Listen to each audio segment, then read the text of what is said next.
بسم اللہ الرحمن الرحیم۔ حضرت تلق فرماتے ہیں کہ ایک شخص حضرت ابو دردہ صحابی رضی اللہ تعالی عنہ کی خدمت میں حاضر ہوا۔ عرض کیا کہ آپ کا مکان جل گیا؟ فرمایا نہیں جلا۔ پھر دوسرے شخص نے یہی اطلاع دی تو فرمایا نہیں جلا۔ پھر تیسرے آدمی نے یہی خبر دی، آپ نے فرمایا کہ نہیں جلا۔ پھر ایک اور شخص نے آ کر کہا کہ اے ابو دردہ، آگ کے شرارے بہت بلند ہوئے، مگر جب آپ کے مکان تک آگ پہنچی تو بجھ گئی۔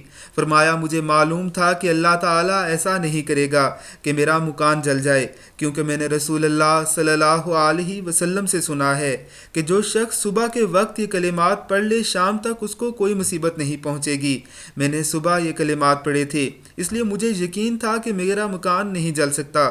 وہ کلمات یہ ہیں: اللہم انت ربی لا الہ الا انت علیک توکلت وانت رب العرش الکریم، ما شاء اللہ کان وما لم یشاء لم یکن ولا حول ولا قوۃ الا باللہ العلی العظیم، اعلم ان اللہ علی کل شیء قدیر وان اللہ قد احاط بکل شیء علما۔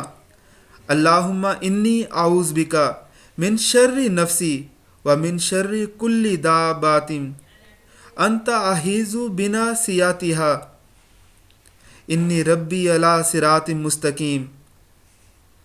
اللہ رب العزت کی ذات ہمیں بھی یہ کلمات پڑھنے کی توفیق عطا فرمائے۔ اگر حادثات سے بچنا چاہتے ہیں تو روزانہ ایک بار یہ ضرور پڑھیے۔